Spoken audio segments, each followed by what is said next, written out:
Pemirsa, jangan lupa subscribe YouTube channel Official iNews dan nyalakan loncengnya.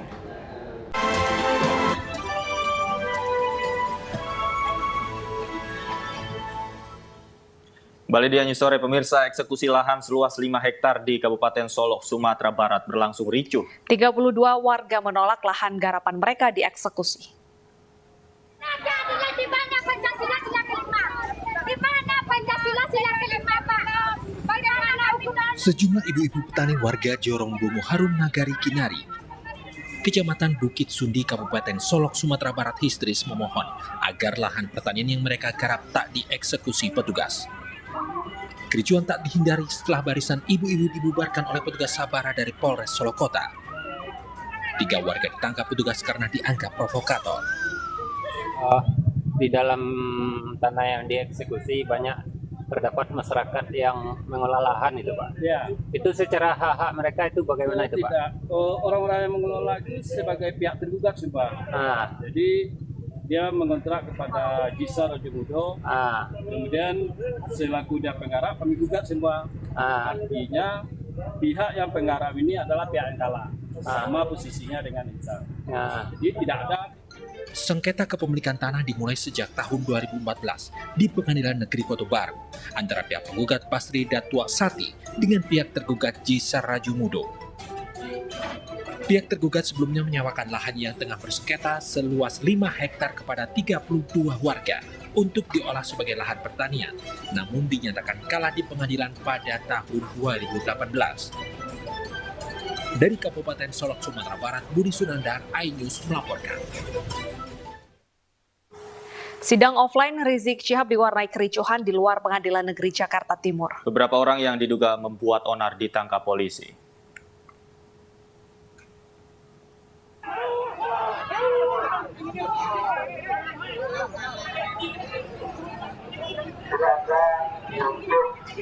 Hari ini sidang lanjutan HRS terkait pelanggaran protokol kesehatan dan kasus tes swab kembali digelar di Pengadilan Negeri Jakarta Timur. Sidang Rizik Syihab yang digelar secara tertutup diprotes oleh kuasa hukum Rizik Syihab.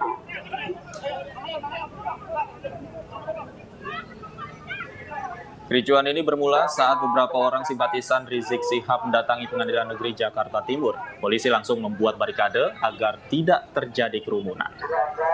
Namun perdebatan terjadi antara polisi dan simpatisan Rizik. Polisi meminta simpatisan Rizik membubarkan diri, namun malah terjadi perlawanan hingga saling dorong. Beberapa orang simpatisan Rizik Syihab ditangkap dan dibawa polisi untuk diperiksa lebih lanjut.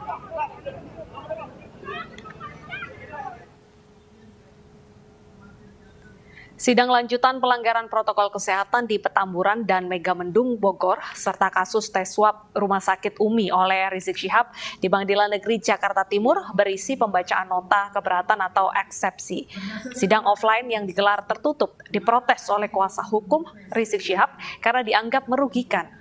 Kuasa hukum membacakan sejumlah eksepsi, diantaranya pasal Undang-Undang Ormas dalam dakwaan kelima. Pihak Pengadilan Negeri Jakarta Timur juga tidak menyiarkan seperti sidang Rizik Syihab sebelumnya yang disiarkan di kanal resmi.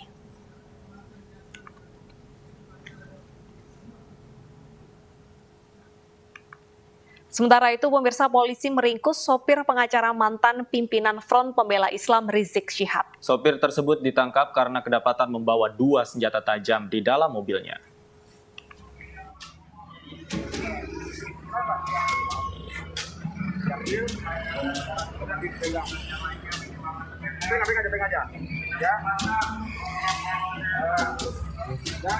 Anggota kepolisian dari Polres Metro Jakarta Timur memeriksa mobil yang tengah terparkir di bahu Jalan Sumarno, Cakung, Jakarta Timur. Saat diperiksa di dalam mobil, petugas menemukan 2 senjata tajam yang disimpan di pintu bagian kursi pengemudi.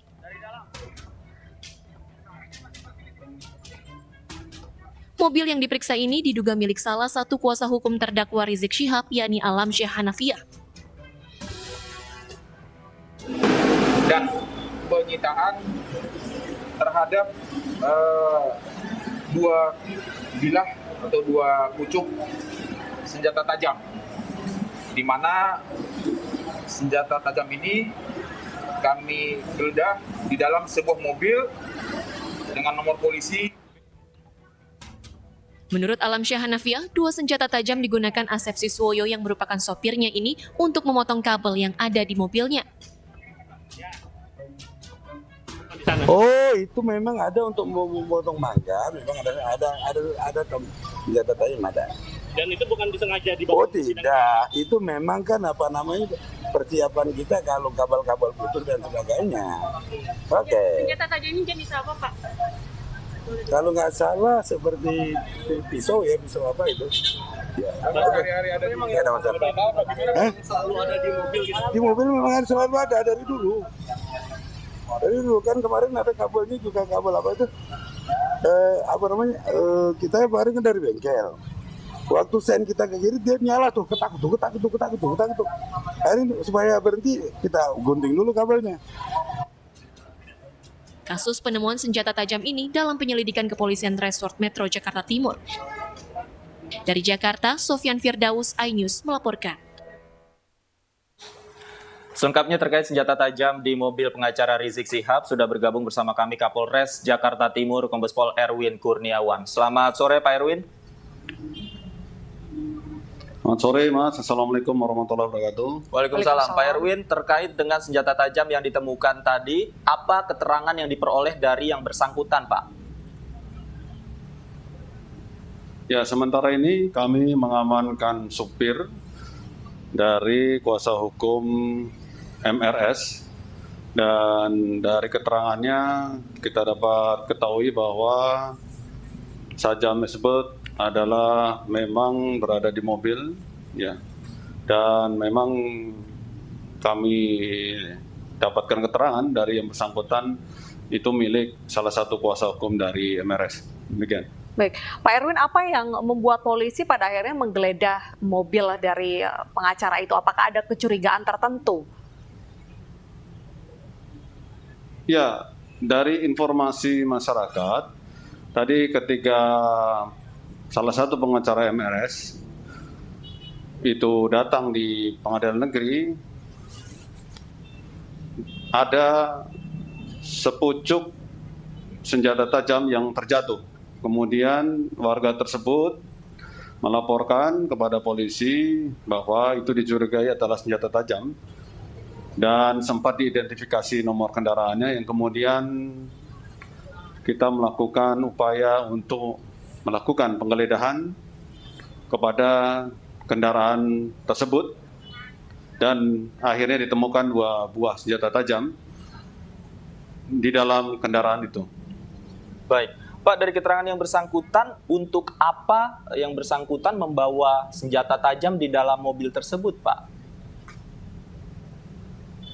Dari pemeriksaan yang berlangsung dari pagi sampai menjelang sore ini di Polres Metro Jakarta Timur, penyidik menanyakan bahwa kepada AS bahwa Sajam itu sejak AS bekerja mulai bulan Agustus 2020, senjata tajam itu sudah ada di kendaraan tersebut, dan memang dari keterangan AS bahwa itu milik daripada salah satu kuasa hukum MRS, yaitu saudara AH. Demikian.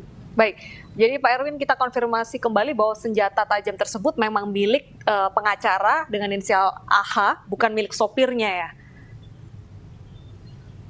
Ya, itu keterangan sementara dari AS yang sudah kita minta keterangan di Polres Metro Jakarta Timur. Baik, kalau begitu apakah sopir dari pengacara tersebut saat ini ditahan atau sudah dibebaskan? Ya, 1 kali 24 jam kita akan manfaatkan untuk menentukan status dari saudara AS. Untuk kemudian kita lakukan upaya lanjut dalam rangka meminta keterangan dari saudara AH. Demikian. Baik, Pak Erwin, ini masih dengan konteks kasus yang sama, di mana pengamanan sidang terhadap Rizik Syihab juga tadi diwarnai oleh kericuhan. Kemudian ada beberapa pendukung yang tadi juga ikut diamankan oleh petugas. Hingga saat ini proses hukumnya yang berjalan seperti apa, Pak Erwin? Ya, dari awal kita juga sudah mengapresiasi upaya-upaya dari kuasa hukum maupun dari MR sendiri untuk menghimbau para pendukungnya atau simpatisannya untuk tidak berkerumun. Dan dari kepolisian sendiri, baik dari Polda Metro Jaya dan Polres Metro Jakarta Timur juga telah menghimbau terhadap hal yang sama, yaitu mentaati protokol kesehatan dan menghindari kerumunan. Baik. Tetapi dalam pelaksanaannya memang simpatisan ini kemudian melakukan kerumunan dan Polres Metro Jakarta Timur sudah menghimbau berkali-kali. Kemudian petugas kami berusaha untuk mendorong untuk agar kerumunan itu tidak semakin padat sehingga kerumunan itu bisa dicegah. Dan dari kegiatan itu kami juga mengamankan 3 orang yang menginisiasi kerumunan itu untuk maju ke depan menuju ke arah gerbang pengadilan negeri. Sehingga kita berhasil amankan dan kemudian kita swab antigen, kita periksa identitasnya. Baik.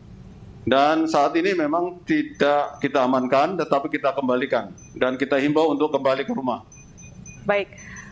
Berarti untuk pendukung sudah dipulangkan dan kasus senjata tajam tadi masih dalam pemeriksaan. Terima kasih Kombes Erwin atas waktu dan informasinya di iNews Sore. Kita ke informasi selanjutnya. Pemirsa, pemerintah akhirnya melarang mudik lebaran tahun ini. Keputusan pelarangan mudik mempertimbangkan resiko penularan COVID-19.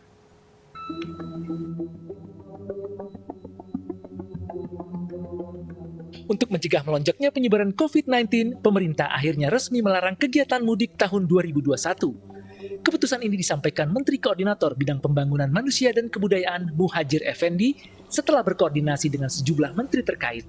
Larangan mudik akan dimulai pada 6 Mei hingga 17 Mei 2021. Namun pemerintah tetap mengadakan cuti bersama libur Idul Fitri tahun ini.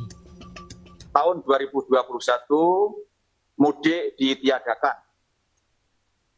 Berlaku untuk seluruh ASN, TNI, Polri, BUMN, karyawan swasta, maupun pekerja mandiri dan juga seluruh masyarakat.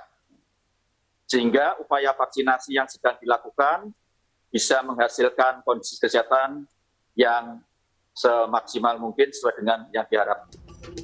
Sebelumnya pemerintah melalui Menteri Perhubungan Budi Karya Sumadi saat rapat dengan DPR memperbolehkan mudik pada tahun ini. Kami menyatakan bahwa boleh atau tidaknya dilakukan mudik tentunya adalah kewenangan bersama antara beberapa KL. Pertama, Kementerian PMK, gugus tugas, Kementerian Kesehatan, dan pihak-pihak yang lain. Oleh karenanya, boleh tidaknya dilakukan mudik tentu akan diputuskan dalam kolaborasi bersama di bawah pimpinan Kementerian PMK dan gugus tugas. Upaya menetapkan boleh atau tidaknya akan kita bahas dalam gugus tugas. Namun keputusan tersebut belum terencana dengan matang mengingat tahun ini pandemi COVID-19 belum berakhir.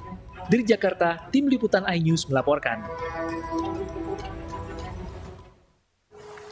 Pemerintah melarang mudik Lebaran 2021, padahal sebelumnya sempat membolehkan warga mudik saat Lebaran. Dan mengapa kebijakan tersebut berubah-ubah, seberapa bahaya mudik saat pandemi? Kami akan bahas bersama Wakil Ketua Komisi 5 DPR RI, Arwani Tomafi, dan Pakar Kesehatan Universitas Indonesia, Arif Fahrialsam. Dan kami juga masih terus berusaha menghubungi pihak Kementerian Perhubungan. Saya ingin menyapa terlebih dahulu narasumber yang sudah bergabung. Selamat sore Pak Arwani dan Pak Ari. Ya, selamat sore. Baik, saya ingin Pak Arwani terlebih dahulu, akhirnya pemerintah secara resmi melarang mudik Lebaran tahun ini. Tanggapan dari DPR seperti apa? Ya, terima kasih. Jadi kebijakan pemerintah untuk melarang mudik tahun ini bisa dipahami ya. Sebaiknya memang kita mendukung, karena kalau kita lihat apa yang menjadi kebijakan pemerintah ini murni untuk agar meminimalisir ya penyebaran COVID-19. Kalau kita lihat kenaikan jumlah positif COVID selalu muncul saat liburan panjang ya, atau usai liburan panjang.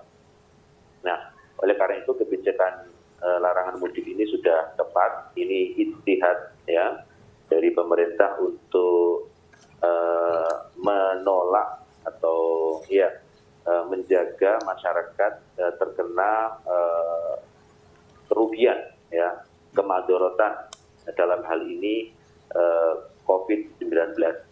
Hanya saja pemerintah tentu wajib ya untuk konsisten dan kompak dengan kebijakan ini. Pemerintah pusat, pemerintah daerah, ya semua instansi pemerintah ya harus kompak, ya harus solid gitu. Baik. Jangan lagi terulang simpang siuran soal kebijakan mudik ini pada tahun lalu ya, antara pusat dan daerah, antara kementerian A, B, C, ya, aparat keamanan dan sebagainya. Ini harus solid, kompak dan konsisten diterapkan di lapangan itu. Baik. Saya kira itu. Pak Arwani, tentunya ketika pemerintah sebelumnya seperti membolehkan mudik, banyak sekali pelaku industri yang mungkin menyambut baik diperbolehkannya mudik, tapi ternyata tidak boleh. Bagaimana tanggapan Anda jika dikaitkan dengan kebiasaan arus mudik yang memang bisa meningkatkan perekonomian? Iya, tentu dari satu sisi ya kita ingin tradisi ya, kultur yang sudah berjalan berpuluh-puluh tahun di Indonesia ini dapat dirasakan ya, dinikmati bersama oleh masyarakat. Ya, yang kedua tentu adalah efek ya ekonomi, ya pertumbuhan ekonomi. Saya kira ini juga harapan kita semua. Tetapi di satu sisi ya faktor kesehatan ya, tentu juga sangat berarti. Oleh karena itu larangan mudik yang dilaksanakan, diberikan untuk beberapa komponen masyarakat tertentu ini bukan menjadi satu bentuk pelarangan mutlak untuk bersilaturahmi, untuk melaksanakan kegiatan-kegiatan kultural ya yang selama ini sudah mendarah daging di masyarakat. Jadi wah ini dilarang mudik, dilarang negara nanti melarang silaturahmi, melarang lebaran, enggak. Jadi sama sekali harus dipahami terpisah antara kita ingin memisahkan efek ya negatif dari sisi kesehatan dari berbondong-bondongnya masyarakat ya, jutaan masyarakat untuk mudik itu dengan tradisi silaturahmi dalam lebaran, tradisi bertemu keluarga, sambang dan sebagainya itu tetap tidak mutlak ditutup. Ada waktu lain ya. Syawal itu kan panjang ya. Kalau kita di dalam Islam sendiri tidak selalu harus hari itu, harus hari ini dan sebagainya, enggak. Jadi ada, apalagi kalau ada pandemi, ada faktor yang menghalangi. Baik, saya langsung ke pakarnya nih, ada Pak Ari. Pak Ari, terkait dengan mudik begitu ya, sejauh apa potensi penyebaran atau penularan COVID-19 terjadi jika memang ada masyarakat yang memaksakan mudik pada tahun ini? Ya, saya rasa kita memang harus belajar pengalaman pada 1 tahun pandemi yang kemarin. Dan memang betul pada event-event di mana terjadi libur panjang ya, itu pada tanggal 17 Agustus, kemudian juga pada saat tahun baru ya, dan kemudian beberapa tanggal itu jelas terjadi peningkatan kasus setelah itu. Dan mesti saya sampaikan memang saat ini kita belum aman. Kenapa belum aman? Angka itu masih di atas 5.000. Ya ini Jawa Barat yang lagi ramai sekarang di atas 1.000. Jakarta udah turun di atas 1.000. Tapi ini belum aman. Ya saya pada beberapa waktu yang lalu saya nulis satu artikel di satu media nasional opini, saya bilang hati-hati, Indonesia bisa jatuh ke gelombang kedua kalau tidak disiplin. Saat ini di Eropa masuk gelombang ketiga, di Belanda meningkat, di Jerman meningkat.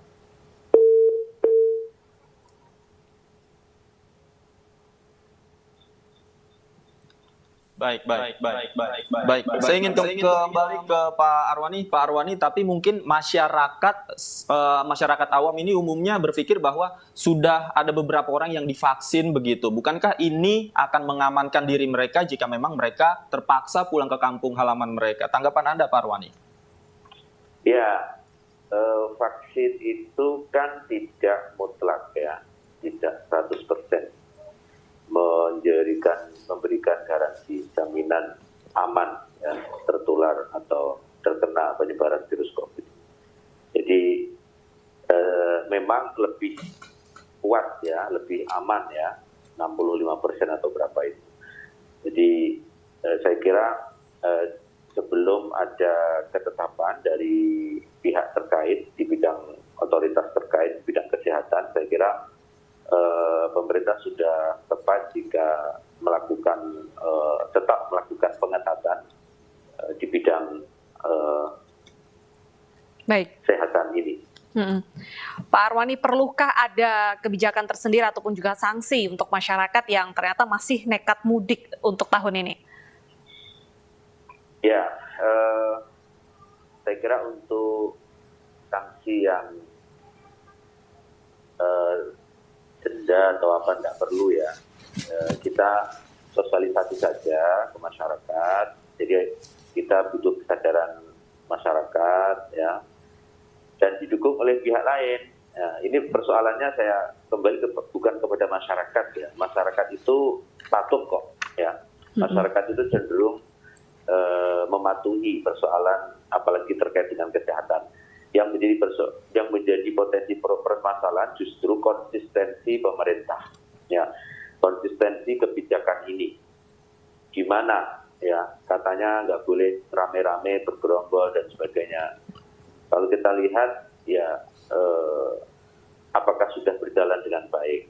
Jangan sampai yang ini dilarang, tapi konsistensinya nggak bisa dilihat oleh masyarakat secara lebih luas, gitu.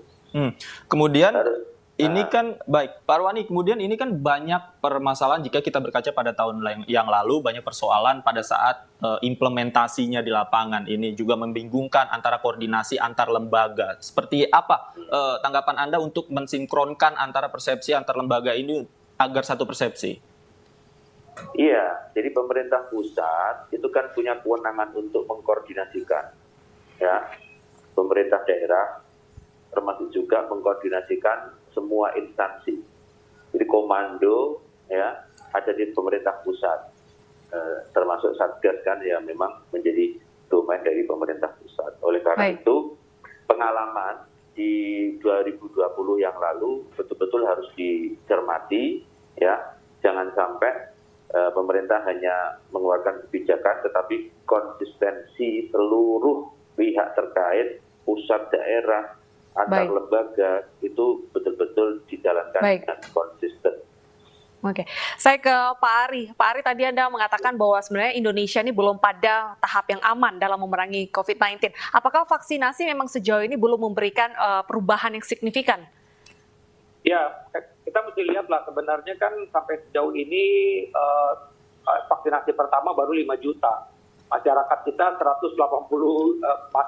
280 juta, jadi itu masih jauh sekali. Kemudian oleh karena itulah memang sebenarnya sudah ada, artinya bahwa kita melihat bahwa kasus ini kita mulai menurun. Masyarakat juga sudah mulai disiplin.